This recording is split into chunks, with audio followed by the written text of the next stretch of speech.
comment vous auriez pu gagner beaucoup d'argent en avril 2018 avec des gains de plus 3% à plus 43% en seulement un mois.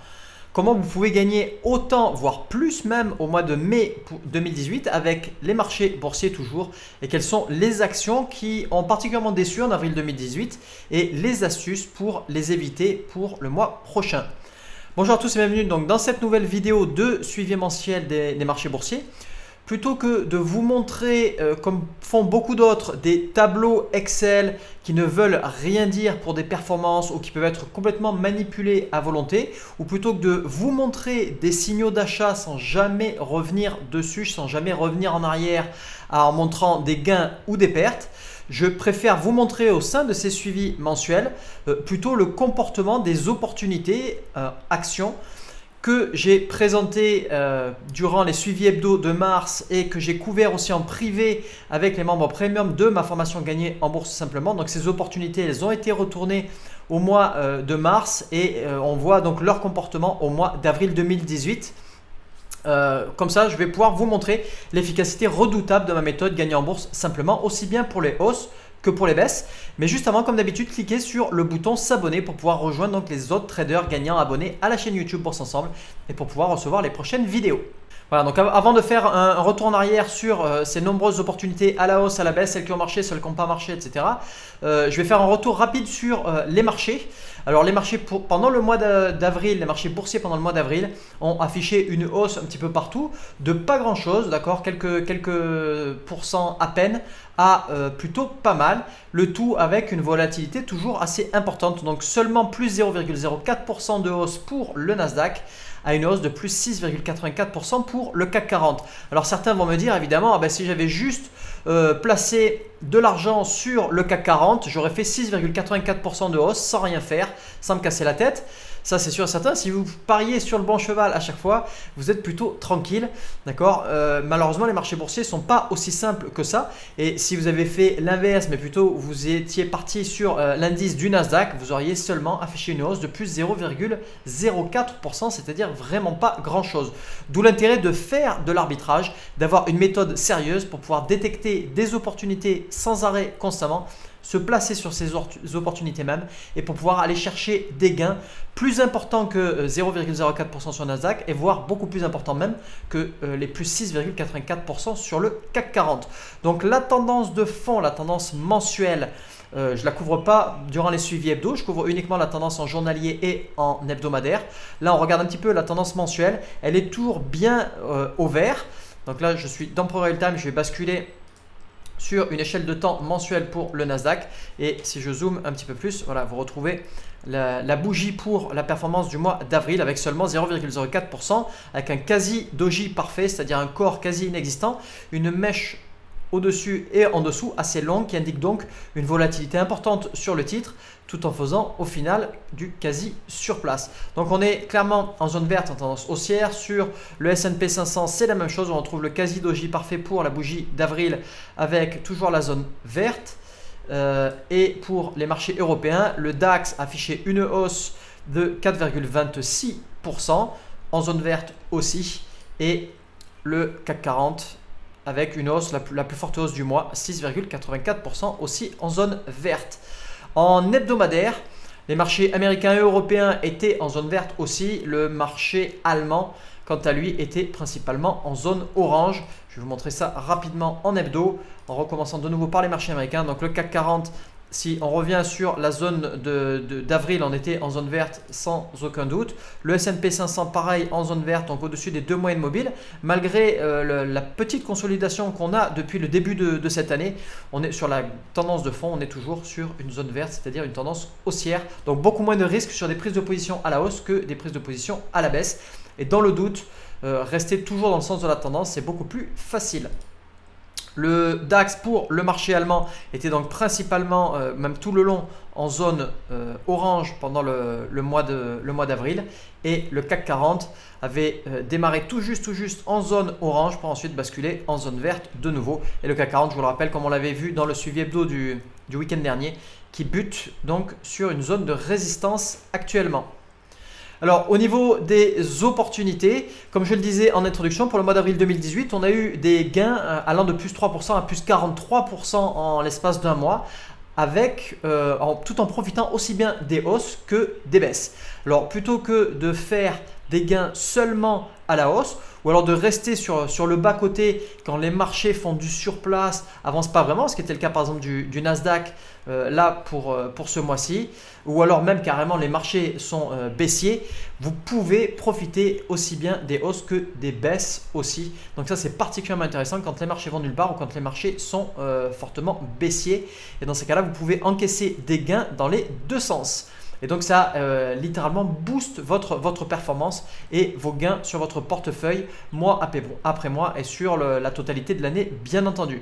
Alors tous ces potentiels explosifs qu'on va revoir pendant cette séance pendant ce suivi mensuel, de nouveau c'était des potentiels explosifs qui présentaient les caractéristiques typiques de ma méthode phare gagner en bourse simplement, c'est-à-dire des calmes plats où il ne se passe pas grand chose suivi d'une forte tempête derrière, ou bien une forte tempête haussière ou une forte tempête baissière.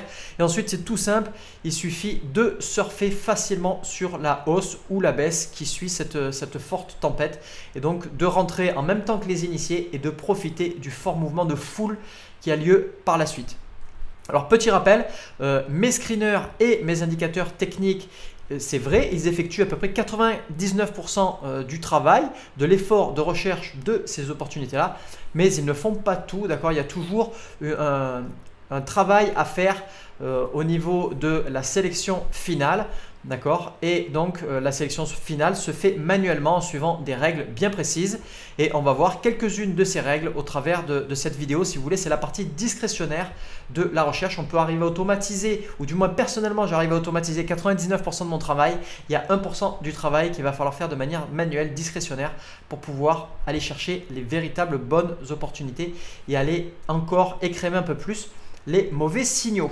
Vous pouvez en voir d'autres aussi pendant mes vidéos de suivi hebdo chaque week-end, d'autres opportunités, d'autres techniques et d'autres conseils.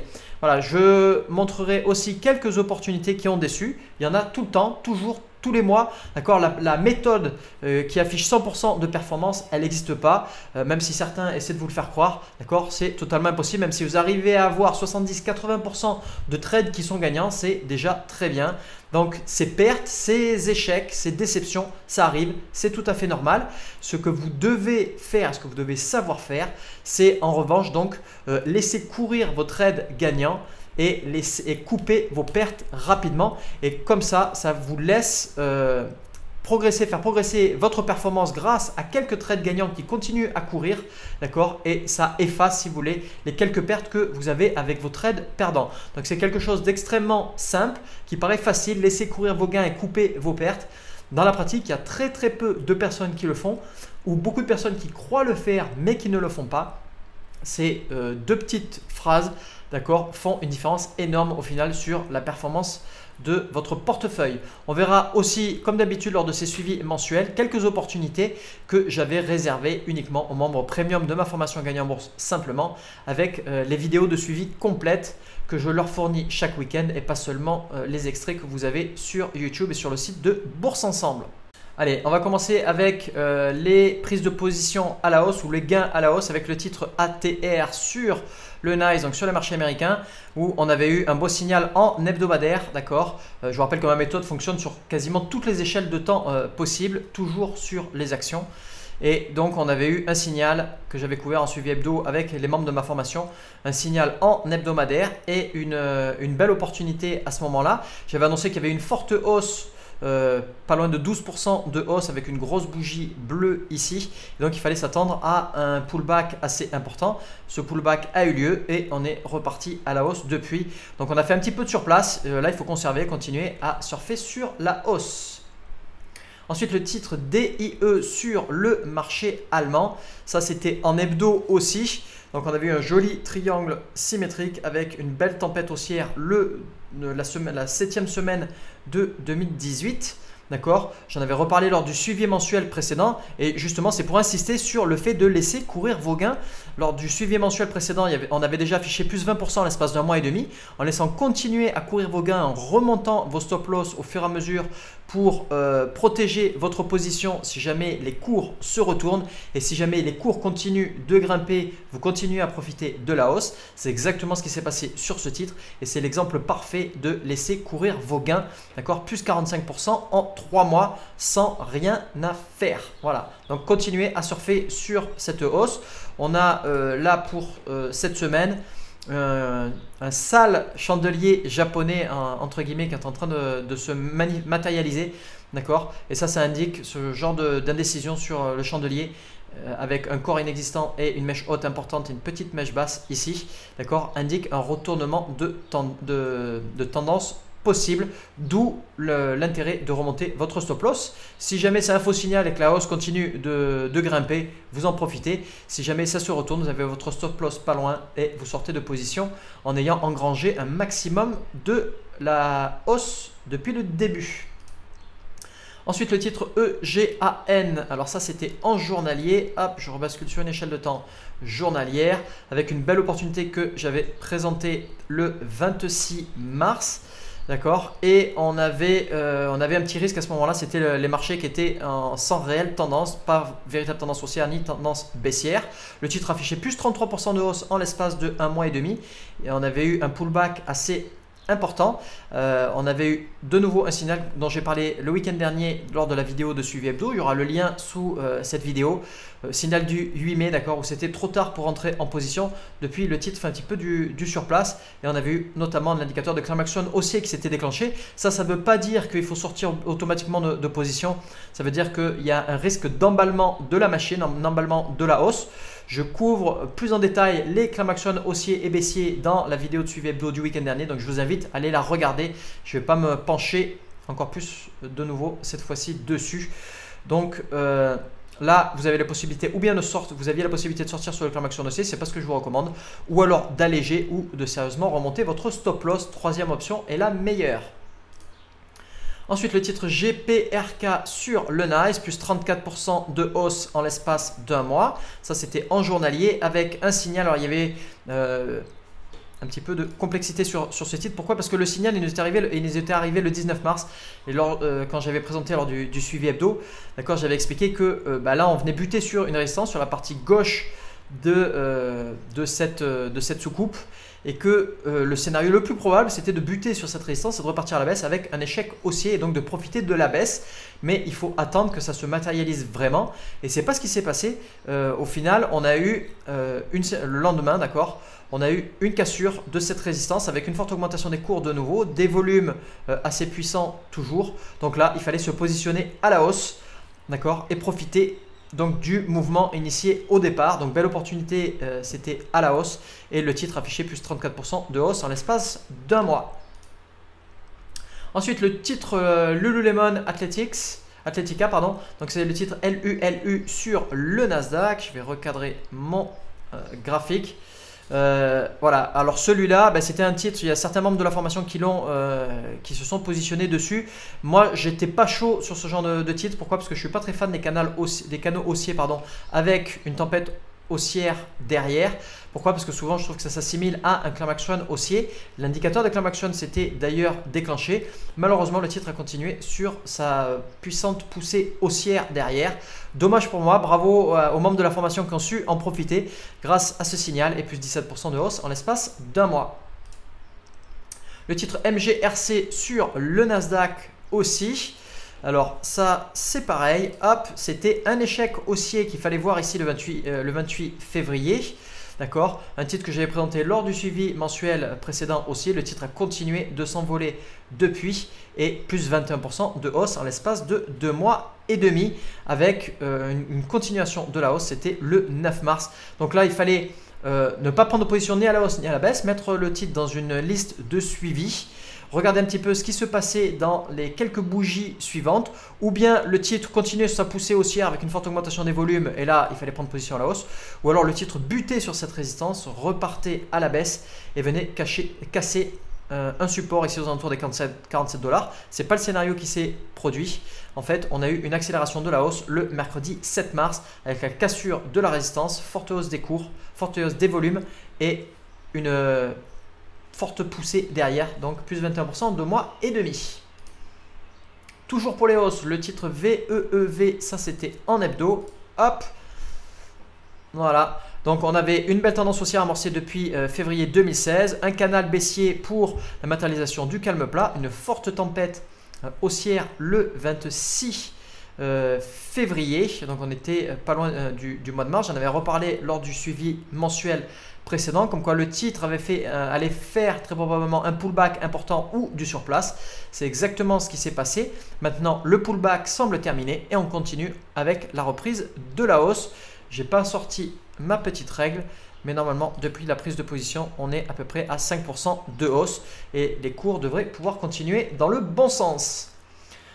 Ensuite, dernier titre pour les hausses, c'est le titre VICR sur le Nasdaq. Ça c'était en journalier. Hop, je reviens en journalier. Un titre qui nous avait été sorti lors de la tempête du 29 mars. Un scénario assez similaire à ce qu'on vient de voir à l'instant avec VEEV. Et celui-là, je l'avais raté aussi. D'autres membres de la formation en ont profité. D'accord? Pourquoi? Parce que c'était un petit drapeau ici. Donc une consolidation qui est assez courte. D'accord? Et en plus, on avait le marché qui était en zone orange. Donc un risque supplémentaire malgré la belle tempête qui avait eu lieu derrière. Et le titre affiché plus 37% de hausse en l'espace d'un mois et demi. On va regarder maintenant ce qu'il en était des opportunités à la baisse avec le titre AN sur le NYSE. Alors, on avait une opportunité correcte lors de la tempête baissière du mardi 20 mars. Ce genre de figure graphique, ça s'appelle une épaule, tête, épaule. D'accord? Donc, on est sur une tendance haussière. On a un premier pic, puis une correction, pic encore plus important et correction, et un dernier petit pic. Et en fait, ce qui se passe derrière, c'est qu'on est véritablement sur une figure de retournement. D'accord? Le plus haut, il est atteint ici avec la tête. On a un sursaut de vie de nouveau pour l'épaule droite. Et en fait, ce qui se passe, c'est qu'on finit par casser cette ligne de coup ici à la baisse. C'est ce qu'on a fait avec notre signal le 20 mars. Et les cours ont continué de baisser derrière. Alors, on n'a pas affiché des gains monstrueux là-dessus. Seulement 10% en un mois. Ça reste correct. Si vous êtes toujours en position sur le titre, il vaut mieux sortir. Si jamais il ne se passe pas grand chose pendant une vingtaine de bougies derrière, il vaut mieux que vous sortiez de position ou bien à l'équilibre ou bien avec un petit gain ou une petite baisse et que vous réallouiez votre capital sur une autre opportunité plus intéressante à ce moment-là. Voilà, là il y avait 10% à prendre en un mois. C'est toujours bon à prendre. Ensuite, le titre BBED. Toujours pour les baisses sur Euronext Amsterdam, un titre que j'ai présenté à plusieurs reprises. Le premier signal qu'on avait eu, c'était le 5 février. Le titre avait déjà affiché 25% de baisse en l'espace d'un mois et demi. Maintenant, on est à 35% en l'espace de 3 mois. D'accord? Donc, on continue de surfer sur cette jolie baisse. Il n'y a pas vraiment d'ambiguïté sur le titre. On a deux fois l'indicateur de claim action baissier qui s'est déclenché. Une fois de plus, ce n'est pas une certitude que le mouvement va s'essouffler, mais il y a un gros risque. D'où l'intérêt de ne pas sortir immédiatement, mais plutôt de resserrer votre stop loss. Si jamais il y a retournement, vous sortez avec un minimum de casse. Si jamais le mouvement continue, vous continuez à surfer dessus et en profiter. Et c'est exactement ce qui s'est passé les deux fois ici, avec une accélération par la suite, donc 35% de baisse en l'espace de 3 mois. Des quelques positions comme ça où on a vu là, 35% en quelques semaines ou quelques mois, 43%, 30%, 35%. Ce sont ces quelques positions qui, sur une année, vont tirer massivement la performance de votre portefeuille vers le haut. Ensuite, le titre DUE sur le marché allemand. On va recadrer tout ça. De nouveau, c'était une tête. Alors là, on la voit en journalier. Le signal n'avait pas été en journalier, il avait été en hebdo. Hop. Voilà, donc de nouveau, épaule, tête, épaule et une cassure de la ligne de coup avec une baisse sur la partie droite. D'accord, on avait déjà eu un premier signal le 5 février, mais il n'était pas assez puissant. On était venu buter sur la ligne de coup. et ensuite ça s'est accéléré, 14% de baisse en l'espace de 2 mois. On continue, profiter de cette baisse. Il y a un endroit délicat là qui est en train de se rapprocher, c'est la moyenne mobile à 200 semaines qui va être plus délicate à venir franchir. Si jamais on bute un petit peu trop longtemps sur cette moyenne mobile, ça sera le moment de sortir. Si au contraire on l'enfonce à la baisse, on va pouvoir continuer à surfer sur la baisse. Ensuite, le titre EHTH sur le Nasdaq, ça c'était en journalier, donc je vais rebasculer sur l'échelle journalière. On avait eu un signal à la baisse le 2 mars, une belle opportunité, belle configuration, d'accord. Et pourtant, eh ben, ça a été la grosse déception. On a eu un gros échec dessus. Au bout d'une vingtaine de bougies, c'était toujours rien passé. Donc, ce que je recommande de faire, c'est de sortir. Dans ces cas-là, vous seriez sorti avec une toute petite perte. Si vous êtes sorti, donc au bout d'une vingtaine de bougies, vous avez même évité la forte hausse du 3 avril. Et depuis, le titre continue à faire du surplace et il y a eu une forte poussée haussière le 27 avril. Donc, pas grand-chose, dommage. On avait une belle opportunité à la baisse. Au final, on a fait du surplace et on a accusé une petite perte sur ce titre. Le titre FIZZ, F-I-Z-Z, similaire à ce que je viens de montrer. On avait une belle opportunité ou une opportunité correcte à la baisse. D'accord, on avait des volumes qui peinaient un petit peu à baisser. Et donc, tempête baissière le 9 mars. Depuis, le titre a continué sa baisse et puis fait du surplace. Donc, de nouveau, après une vingtaine de bougies, si c'est toujours rien passé, sortez. Là, en l'occurrence, vous seriez sorti avec 4 ou 5% de gain. De nouveau, pas grand chose, mais toujours mieux que de sortir à 0 ou de sortir avec une perte. Ensuite, le titre GDEN sur le Nasdaq avec une belle tempête à la baisse, c'était le 19 mars. J'avais présenté le titre comme une belle opportunité. On a affiché 15% de baisse en l'espace de 10 jours. Ça, c'est super à prendre aussi. Le titre HDSN sur le Nasdaq. La tempête, elle avait eu lieu le 8 mars. Alors ça, c'était en hebdo. Cette tempête du 8 mars, on venait buter sur la zone de support. Donc surtout pas, il fallait surtout pas rentrer. Ensuite, on avait eu un claim action à la baisse qui a été pas hyper fiable.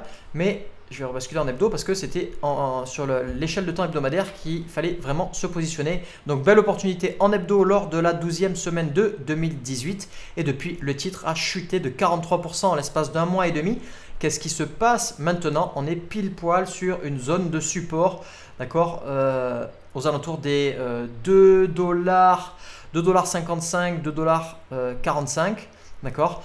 Et donc là, ça va être temps de ou bien de sérieusement resserrer votre stop loss, ou alors de regarder un petit peu ce qui se passe dans les quelques bougies suivantes. S'il ne se passe toujours rien, il faudra sortir de position et réallouer votre capital ailleurs. Ensuite, le titre LFVN sur le Nasdaq. Avec, ça c'était en journalier, je reviens en journalier. On avait eu une belle opportunité à la baisse. On a fait moins de 13% en 9 jours. D'accord, donc ça c'était une baisse explosive. Et de nouveau, donc pas un gros gain, mais toujours bon à prendre. Avant-dernier titre, c'est le titre VAN, VAN sur Euronext Bruxelles. Un signal à la baisse dont j'avais parlé déjà lors du suivi mensuel de mars, puisqu'il nous avait été retourné le 27 avril. Depuis, on est à moins 19% en l'espace de 2 mois. Donc, toujours belle opportunité à la baisse. On continue de surfer sur cette baisse. Et enfin, le titre ZAG, ZAGG sur le Nasdaq. Alors, ça, c'était une tempête en journalier lors du 8 mars. On avait eu une belle opportunité à ce moment-là aussi et malheureusement, on a fait du surplace depuis.